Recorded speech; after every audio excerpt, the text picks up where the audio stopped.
Halo, selamat pagi Sobat Sehat. Bagaimana kabarnya pagi ini? Semoga dalam keadaan sehat dan tentunya tetap menjaga protokol kesehatan. Berjumpa lagi tentunya di program Ayo Sehat dengan sejumlah informasi dan inspirasi seputar dunia kesehatan. Sobat Sehat, pernah mendengar depresi atau mungkin mengalaminya? Ya, depresi merupakan gangguan suasana hati yang dapat menyebabkan perasaan sedih dan dapat menghilangkan semangat. Namun, bagaimana kita dapat mengetahui seseorang sedang mengalami depresi dan bagaimana cara mengatasinya? Kita akan membahasnya pagi ini dengan dokter spesialis kedokteran jiwa yang akan hadir nanti. Tapi sebelumnya, kita mulai Ayo Sehat bersama saya, Elgin Fridianto.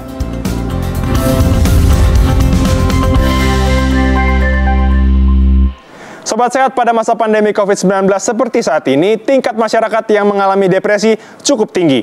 Perhimpunan Dokter Spesialis Kesehatan Jiwa Indonesia mencatat terdapat peningkatan kasus depresi hingga 57,6% di pandemi ini. Berikut informasinya untuk Anda.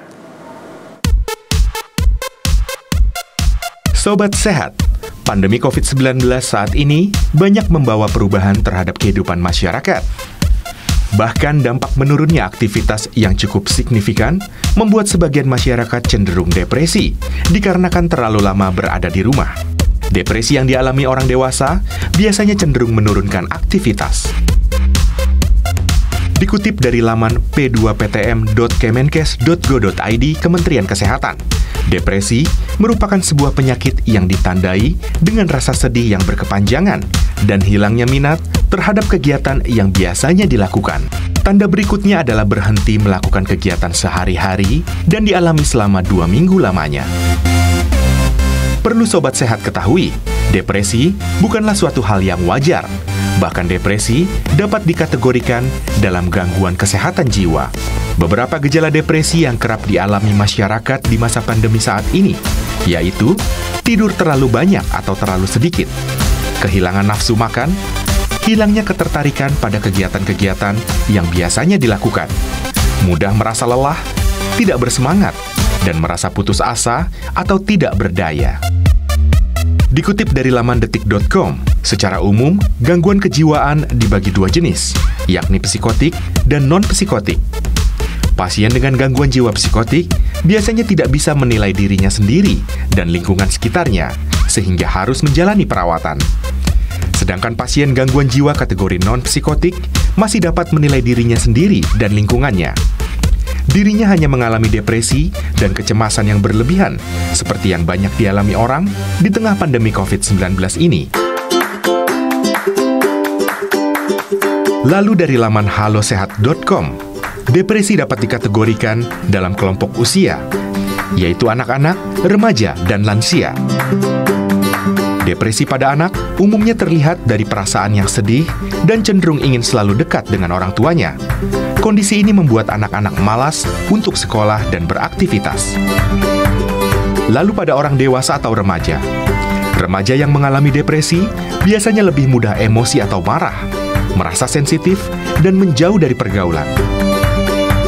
Bahkan lebih jauh lagi, depresi yang dialami pada usia remaja rawan terjerumus pada penggunaan narkoba atau alkohol karena tidak bisa mengendalikan dirinya sendiri. Lalu yang terakhir, depresi pada lanjut usia. Walau pada umumnya, gejala depresi yang dialami oleh orang lanjut usia tidak jauh berbeda dengan dewasa, akan tetapi dapat muncul gejala lain yang mengikuti, seperti mudah lelah, pikun, atau mudah lupa, dan muncul keinginan untuk mengakhiri hidup. Namun, Sobat Sehat perlu ketahui bahwa depresi bisa dicegah dan diobati, sehingga tidak ada akhir yang sedih. Nah, Sobat Sehat, informasi tadi setidaknya dapat memberikan gambaran bagi Sobat Sehat sekalian dalam mengenali gejala depresi. Kita akan bahas lebih dalam lagi mengenai depresi dan bagaimana cara menanganinya bersama dokter spesialis kedokteran jiwa. Jangan kemana-mana, Ayo Sehat akan kembali setelah jeda berikut.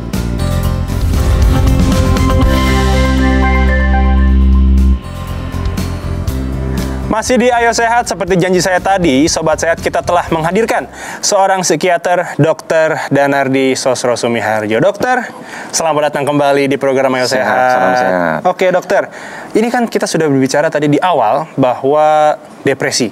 Ya. Mungkin Pertama kita boleh tahu dulu nggak sih gimana cara kita mengenali atau menilai seseorang ini terkena depresi, Dok? Jadi kalau tadi tayangan sebelumnya tadi sudah menjelaskan bahwa gejala-gejala depresi itu apa saja, saya kira sudah lengkap. Tapi kalau saya ingin mencoba mengerucutkan bahwa ada 3 gejala utama untuk pasien depresi, yaitu sedih berkepanjangan, jadi tadi menyebutkan kira-kira 14 hari, kemudian seseorang itu kehilangan energi, kehilangan semangat, kemudian ketiga adalah kehilangan rasa gembira, atau kalau bahasa kedokterannya sering disebut dengan anhedonia, dia kehilangan menikmati hobinya, kehilangan kesukaannya, semuanya menjadi tidak nyaman. Tiba-tiba dia murung, menarik diri. Nah, kalau Baik. gejala tambahan tadi, terus tidurnya terganggu, nafsu makannya terganggu, seksual terganggu, dan yang terakhir biasanya yang sering kita khawatirkan adalah ide-ide bunuh diri, bahkan sampai suatu tentamen suicide, percobaan bunuh diri. Oke, nah dokter, ini kita hadirkan kembali nih beberapa data gejala-gejala depresi. Ini kan ada tidur terlalu banyak. Ternyata tidur terlalu banyak atau terlalu sedikit itu juga menjadi gejala ya, Dok ya? Ya, itu sebenarnya pemicunya apa sih, Dok? Ya. Pemicunya sebenarnya apa sih, Dok? Jadi pada dasarnya bahwa seseorang itu ketika karena cemas sama depresi ini kadang-kadang juga hanya timbal balik sisi mata uang, menjadi susah untuk masuk tidur. Oke. Atau ketika Gelisah gitu ya, Dok ya? Ya, ketika kita menjadi sedih berkepanjangan itu tidak mampu tidur dalam. Baik. Atau juga baru tidur sebentar sudah terbangun, tidak bisa tidur lagi gitu. Baik. Nah, ini kan yang kedua ada kehilangan nafsu makan. Betul. Tapi kadang aku sih kurang tahu ya, Dok ya. Kalau misalnya nafsu makannya tiba-tiba menjadi wah, lapar terus nih, pengen makan bisa terus. juga. Itu bisa juga. Ini seperti tadi tidur bahwa terlalu banyak atau terlalu sedikit. Nafsu makan kehilangan atau jadi ada penderita depresi itu malah nafsu makannya jadi besar. Itu bisa terjadi. Berarti secara kasarnya fisik terlalu kurus atau terlalu gemuk itu bisa terkena depresi juga ya, Dok? Oh, bisa, dua-duanya bisa kena. Dua-duanya bisa kena depresi. Oke, baik. Nah, ini kan yang ketiga, kurang tertarik dengan kegiatan favorit, terus menarik diri ya. Menarik diri, ya. Terus ada kelelahan, tidak bersemangat. Ya, tadi kaitannya dengan kehilangan atau kita menyebut 4L, letih, 4L lesu, lelah, lemah gitu. Oh, ada 4L-nya. 4L, baik. ya. Nah, yang terakhir ini merasa putus asa dan tidak berdaya. Ini yang ada tadi kaitannya tadi, semangatnya hilang, terus merasa tidak berdaya, merasa tidak berguna lagi dalam hidup ini. Nah, itu ada kaitannya nanti terus rasanya sudah tidak berguna hidup, ya ingin menghilangkan dirinya. Itu yang justru yang malah berbahaya ya, Dok ya? Ya. Nah, Dok, bicara soal pandemi. Ini kan sekarang lagi pandemi, apalagi sekarang PSBB lagi baru Jawa dan Bali. Orang-orang banyak yang ditahan di rumah dan juga tentu kegiatan ini dibatasi di luar. Betul. Siapakah yang rentan sekiranya ini mengalami depresi? Jadi ini 2 pukulan sebenarnya. Satu pukulan bahwa kekhawatiran akan terkena COVID, bahkan mungkin bisa terkena COVID. Yang kedua adalah bahwa karena ekonomi ini bolehkan dihentikan, apakah kemudian dirumahkan atau bahkan sampai diberhentikan, tentu ini pukulan yang keduanya. Jadi depresi pada dasarnya seseorang yang mengalami pukulan yang tergolong berat, dan itu di luar kemampuan daya tahan dirinya. Makanya tadi bahwa ketika seseorang itu kemudian terpukul dan merasa tidak mampu untuk menghadapi besarnya beban yang ada dalam dirinya, maka dia akan mulai muncul gejala depresi. Gejala depresi barangkali diawali nomor 1, seseorang itu katakanlah kalau COVID ya, bahwa betul. merasa menolak bahwa apa benar saya denial, COVID, menyangkal bahwa mungkin pemeriksaannya salah ini, mungkin pemeriksaannya tidak benar, saya pengen ulang lagi. Seperti membela diri berarti. Membela diri, jadi tidak percaya dengan diagnosis katakanlah temuan bahwa PCR-nya positif.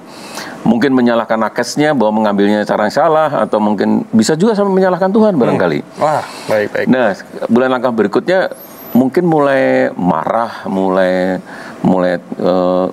menarik diri, kemudian kalau bisa lebih cepat masuk, kemudian mulai bargaining bahwa kalau iya bagaimana ya, kalau memang saya harus kena COVID, saya harus bagaimana ya. Nah, itu mulai masuk, kira-kira bisa menerima, tidak menyangka lagi.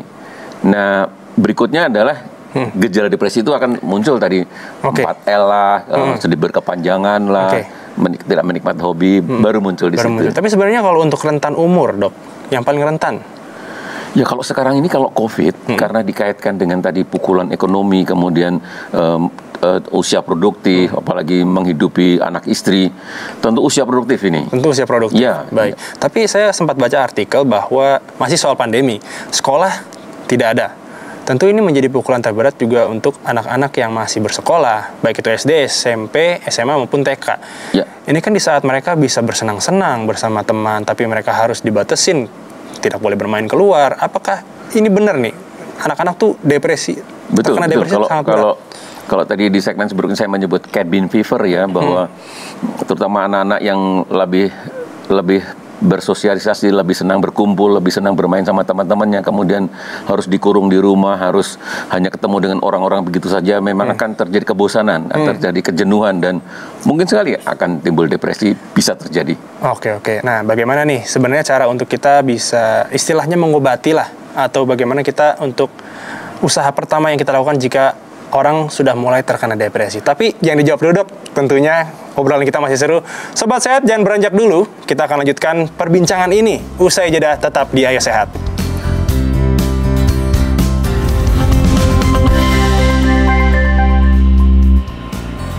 Masih di Ayo Sehat, Sobat Sehat, kita masih bersama dengan Dr. Danar. Dokter, tadi saya lupa mengingatkan, kita di tengah pandemi, tentu kita menjaga protokol kesehatan, Dok. Oh, siap. Masih pakai face shield dan juga menjaga jarak. Nah, Dokter, menyambung perbincangan kita sebelum jeda tadi.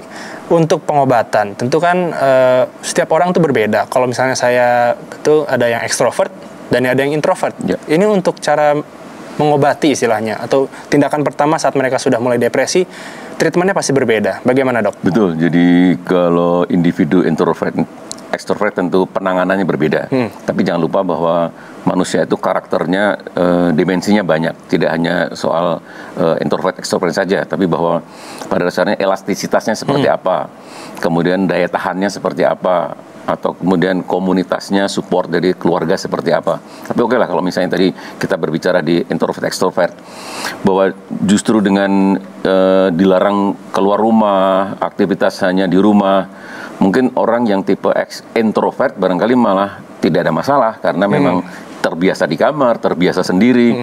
Untuk teman-teman yang jenis ekstrovert malah lebih terpukul, karena dia biasanya keluyuran, dia biasanya kongko-kongko sama temannya, dia menjadi harus di rumah. Kemungkinan itu akan terjadi. Tapi kalau tadi bahwa seseorang yang punya jiwa ekstrovert, tetapi cukup elastis, cukup bisa menerima situasi perubahan dengan cepat, itu tentu ya bisa saja, karena pada dasarnya orang yang elastis itu mau ditarik ke sini bisa, tarik ke sana bisa. Oke. Berarti secara tidak langsung bagaimana pendekatan keluarga mungkin ya? Pendekatan keluarga atau dirinya sendiri, menyadari bahwa tentu COVID ini tidak akan seumur hidup. COVID ini saya disuruh untuk isolasi, dia suruh untuk lebih mengurangi kegiatan ini, paling ya katakanlah 6 bulan, 12 bulan, setahun, 2 tahun, tidak seumur hidup. Itu harus kita membuat melimitasi, bahwa saya lentur nggak bahwa kalau 1 tahun ini banyak di rumah. Bagaimana kalau 2 tahun? Oh, 1 tahun saya sudah kuat, moga-moga 2 tahun juga kuat, gitu. Betul-betul. Nah, dari Dokter Danar sendiri, mungkin ada kiat untuk Sobat Sehat tentunya, kegiatan seperti apa sih yang bisa dilakukan mungkin dengan keluarga inti tentunya kan, untuk bisa menghindari tentunya adanya depresi yang masuk. Ya, tentunya nomor 1 mengenali ya, bahwa kalau ada keluarga kita, ada salah satu anggota keluarga kita itu mengalami seperti tadi yang disampaikan, bahwa ada sedih berkepanjangan, menarik diri, kita dekati. Pada dasarnya orang depresi itu adalah seperti masuk di dalam suatu kepompong, masuk dalam suatu kamar tertutup, dan dia merasa kalau masuk dalam kepompong itu nyaman. Tapi lama-lama sebenarnya merasakan bahwa ini sesuatu yang tidak nyaman. Dia mau menggapai tangan tapi tidak menemukan cara keluar. Nah, anggota keluarga itulah yang mengeluarkan tangan. Kita coba pegang, kita coba tarik keluar, tentu secara imajiner ya, kita keluar, bahwa kita ajak bicara, kita dampingi, kita attending. Oh, bareng. Attending ya, mungkin duduk bersama, mungkin belum berbicara, tapi bahwa dia merasa bahwa ada orang hadir di sebelahnya. Kita tetap mengajak bicara, kita menggunakan intonasi yang datar, menggunakan bahasa yang kita superficial dulu bahwa tidak berbicara bahwa masalahnya apa sih kamu, tidak usah langsung seperti itu, tapi sudah makan apa belum, mau makan apa yang disukai. Oke. Nah, jadi yang datar-datar dulu. Yang datar-datar dulu ya. Oke, dokter, ini kita sudah merangkum beberapa kegiatan yang sekiranya dapat dilakukan oleh sobat sehat nih. Nih, ada jauhkan diri dari ponsel. Ada susun jadwal kegiatan menyenangkan, buat tangan selalu sibuk, olahraga, mainkan permainan lawas, atur segala sesuatu dengan cermat, praktik mindfulness saat panik. Nah, ini mungkin boleh dokter bisa dijelaskan juga nih, karena bener nggak sih ini sebenarnya ini, karena kan ponsel, wah makin depresi, kayaknya berita COVID nggak beres-beres. Silakan dok. Jadi kecuali kalau memang tidak ada teman ya, tidak ada teman yang nyata di sekitarnya, ponsel akan membantu. Betul. Tapi ketika ada real, ada saudara-saudara kita di dekat kita, ada orang tua kita, ada kerabat yang lain, maka ponsel itu harus nomor 2. Nomor 1 adalah real, bahwa ada orang yang bisa diajak bicara, bisa bercanda, bisa bermain sesuatu, membuat game, itu akan jauh lebih baik. Ya? Dan tadi bahwa meskipun agenda itu hanya di rumah, agenda itu kegiatan sehari, bangun pagi, tapi bahwa kita harus membuat jadwal. Saya bangun pagi mau begini, saya bangun pagi mau main sepeda standing, saya habis itu mau nyiram tanaman, habis itu saya mau bermain dengan adik saya, dengan cucu saya. Itu sesuatu yang begitu bangun pagi saya sudah punya agenda. Itu berarti yang susun jadwal kegiatan menyenangkan. Jadwal menyenangkan. Baik. Nah, untuk yang buat tangan selalu sibuk, itu tadi bahwa ketika seseorang mau masuk depresi itu merasa sendiri, merasa tidak mau beraktivitas. Kita harus mengajak dia beraktivitas, selalu bergerak. Maka tadi buat sibuk, apakah tangan, apa kaki, atau mulut, atau juga boleh saja, olahraga. Baik. Mainkan permainan-permainan yang bisa dilakukan di rumah. Itu akan membuka kepompong tadi, bahwa seseorang tidak jadi masuk ke dalam suatu area depresi. Betul. Nah, untuk praktik mindfulness saat panik mungkin. Jadi praktik mindfulness itu adalah mencoba membayangkan bahwa benarkah kalau panik itu seperti ini, dan kalau panik seperti ini saya mau bagaimana? Apakah saya mau diamkan, atau di sini ada kuman, kalau ada kuman kenapa? Kalau ada kuman itu saya semprot disinfektan, apakah bisa mati? Atau tangan saya yang saya cuci? Bahwa kita menang kok sama virus, kita menang kok sama bakteri. Jadi kita harus membangkitkan bahwa kita yang lebih unggul. Berarti secara kasarnya kita harus tetap positive thinking. Setuju banget. Itu. Dokter, ini mungkin terakhir dok. Tentu ini kan beberapa kegiatan-kegiatan tentu yang pastinya membantu untuk menghilangkan depresi. Nah, bicara soal isolasi mandiri juga, ini tentu kan akan membuat depresi. Apalagi orang tua yang mungkin tidak terlalu dekat dengan anak. Bicara sulit untuk mendekatkan anak-anaknya, juga terlalu mengurung diri. Ini kan tentu mungkin, koreksi saya jika saya salah, tidak menutup kemungkinan akan emosi juga pastinya tentu kan. Ini bagaimana sih caranya supaya tetap bisa mengajak anak agar tidak ke arah sana, malah menambah dia makin depresi, dok? Kunci nomor 1 adalah komunikasi. Katakanlah kalau tadi dalam keluarga yang sebelumnya komunikasi kurang, nomor 1 lakukan komunikasi. Komunikasi itu bukan menegur, bukan memarahi, tapi mengajak bicara. Mengajak bicara, dan katakanlah apalagi kalau anaknya sudah remaja, kita tidak boleh menganggap itu anak kecil lagi. Nah, karena harus diajak bicara secara dewasa. Iya, karena anak itu kan juga mengalami masa pubertas misalnya, dok. Itu kan sulit juga untuk bisa istilahnya dekat. Nomor 1 begini, bahwa orang tua itu harus dinamis, bahwa anak itu terus berkembang, anak itu terus bergerak, anak itu ibaratnya terus tumbuh.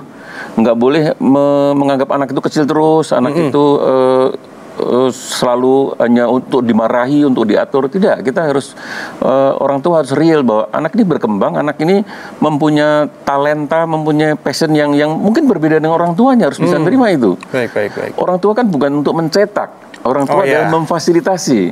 Si anak maunya kemana.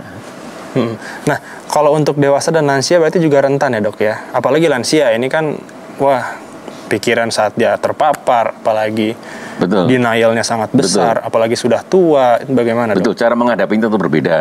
Kalau tadi anak-anak mengharapnya bantuan orang tua cara berkomunikasi. Kalau orang tua menghadapinya bahwa tadi bahwa oke lah finansial ini memang sedang seret, finansial ini memang berkurang, tapi kan bukan hanya saya, Betul. banyak orang seperti itu. Sekarang ini mencoba apa lagi? Katakanlah misalnya di RT saya itu kemudian malah berjualan kuliner, mencoba, itu sangat menguntungkan di usia pandemi seperti ini, bahwa tiap pagi malah saya bisa makan apa saja dari tetangga-tetangga saya. Itu sesuatu menyenangkan. Kalau orang tua ya sudahlah, bahwa kita menunggu saja, moga-moga ini segera COVID-nya. Beres, ya. Toh saya juga tidak punya aktivitas apa-apa. Saya seharian juga 24 jam di rumah. Saya nikmati saja untuk menikmati. Tapi sebenarnya Dok, kalau ini kan pengalaman pribadi. Lansia seperti kakek dan nenek itu sangat senang untuk bisa menceritakan pengalaman kepada cucunya. Apakah itu menjadi sebuah pengobatan? Iya, jadi kalau tadi kembali, kalau orang tua melihat anak ini berkembang dan kita topik pembicaraan menyenangkan si anak. Ketika kita menghadapi orang tua yang mungkin sudah agak demensia, ngomongnya berulang-ulang, ya kita terima aja, kita dengar saja bahwa ya memang begitu kok, kita tidak bisa ubah, kita terima. Dan orang tua akan senang, mungkin bertanyanya sampai 10 kali, 11 kali, kita hitung aja 11 kali, 12 kali. Itu jadi kesenangan sendiri berarti. Iya, kita memberikan kesenangan kan, kita senang juga. Benar-benar. Oke, dokter, terima kasih. Berarti tentu komunikasi, dukungan dari keluarga, baik keluarga inti maupun keluarga besar, menjadi ini kunci, menjadi ya. salah satu kunci untuk terhindar dari depresi. Sobat Sehat, usai sudah perjumpaan kita pada hari ini di program Ayo Sehat. Saksikan terus program Ayo Sehat setiap hari Senin hingga hari Jumat pukul 10.30 waktu Indonesia bagian Barat, hanya di Kompas TV, independen, terpercaya. Saya Algin Fridianto, Dr. Danar, terima kasih. Kami pamit undur diri, tetap jaga protokol kesehatan dan tetap jaga kesehatan. Sampai jumpa.